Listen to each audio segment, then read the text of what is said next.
Ok les gars, on vient de s'acheter ça ici, c'est un petit analyseur de vibration, un vibration meter. Donc la façon que ça fonctionne, il y a une pointe comme ça ici qui est là, il y a une pointe aiguille aussi qui est à l'intérieur, donc celle-ci se dévisse, vous pouvez mettre une pointe aiguille à la place. Ça c'est si vous utilisez ça sur une surface plane, comme par exemple comme ça ici, mais si vous utilisez ça sur une surface en rond, ça glisse un peu, donc vous utiliseriez l'autre, le truc un peu plus aiguille. Il y a une batterie de 9 volts à l'intérieur. Donc, je vous conseillerais de retirer la batterie de 9 volts quand vous la remettez dans le casing parce qu'on ne servira pas de ça tous les jours et on va éviter que la batterie coule dedans et abîme le truc. La façon dont ça fonctionne, on appuie sur On ici pour l'allumer. Et là, il y a l'eau, donc On.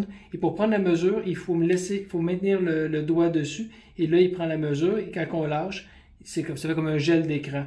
Maintenant, on mesure trois choses, l'accélération, la vitesse et le déplacement.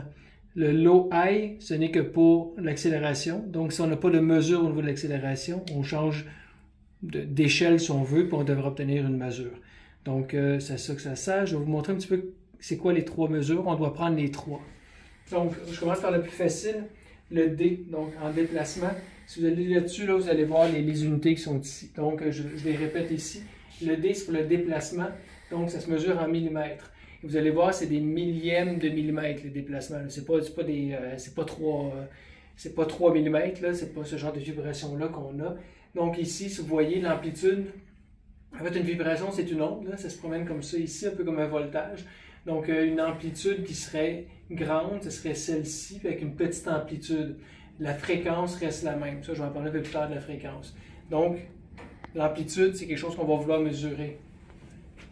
Ensuite, la vitesse. La vitesse, elle, ça se trouve à être c'est l'équivalent de la fréquence. Ça s'exprime en mètres par seconde.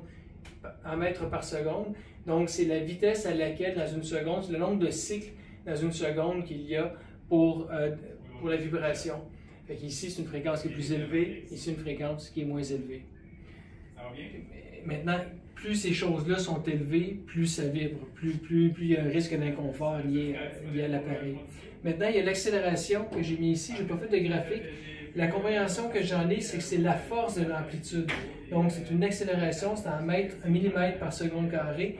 Si on se souvient de nos cours de physique au secondaire. Donc, la force de l'amplitude, c'est la force avec laquelle, je vais aller ici, donc c'est ici l'amplitude, donc c'est la force avec laquelle ça se propulse.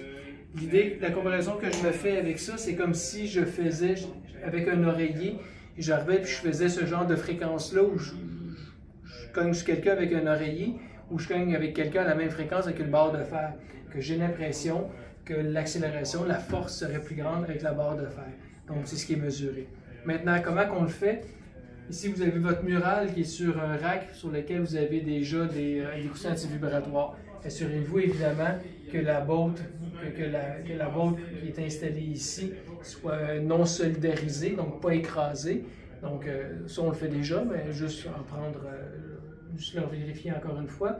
Donc ce que je vais vous demander, c'est de faire ce genre de travail-là ici. Donc il y a un avant l'intervention et un après l'intervention, un amont et un aval pour le A, V et D.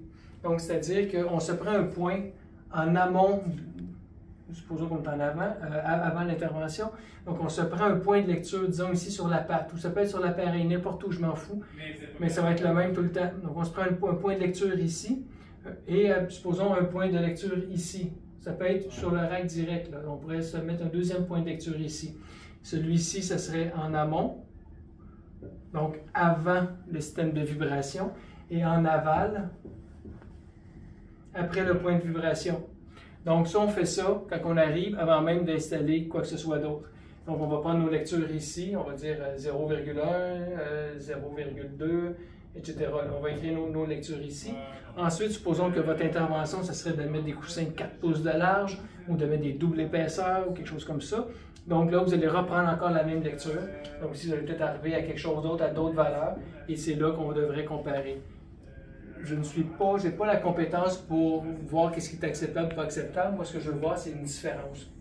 Je crois que dans l'amplitude, on peut faire une différence en améliorant, en doublant la surface ou la hauteur des coussins antivibratoires. Je pense que là-dessus, on est capable de réduire l'amplitude qui est là. Je pense qu'on est capable de le faire. Je pense aussi qu'on est capable de jouer sur l'accélération. Donc, on va rendre la puissance de la vibration, on va l'amortir, on va l'affaiblir, la puissance de la vibration, mais je ne crois pas qu'on puisse avoir des résultats sur la fréquence. Je peux me tromper, mais je pense que si elle vibre à une certaine vitesse, mais elle va continuer de vibrer mais à la même vitesse, la vitesse va se transmettre quand même. Mais bon, on verra l'usage, vous saurez me dire où est-ce que les points d'amélioration. Fait que, après ça, si le client continue de se plaindre, puis que vous m'avez mesuré ça ici, ben moi je sais qu'on est capable, qu'on a fait bouger l'aiguille si on veut, là, on sait qu'on a amélioré quelque chose. Maintenant, est-ce que c'est satisfaisant pour le client? C'est ça, ça lui appartient. Vous pourriez faire ça aussi sur les lignes de réfrigération, mais si on fait des coussins antivibratoires, c'est ça, attention, si vous le faites sur les lignes de réfrigération, si on met des coussins antivibratoires, ça n'a pas d'impact là-dessus. Par contre, si on mettait on appelle ça un Vibra ou un Vibra, je ne sais pas trop comment ça s'appelle, là, on pourrait le mesurer. Mais c'est plutôt rare qu'on a à faire ça. Mais avant de faire toute intervention là-dessus, Yannick va voir ça en bas, demander le Vibration Meter. Merci.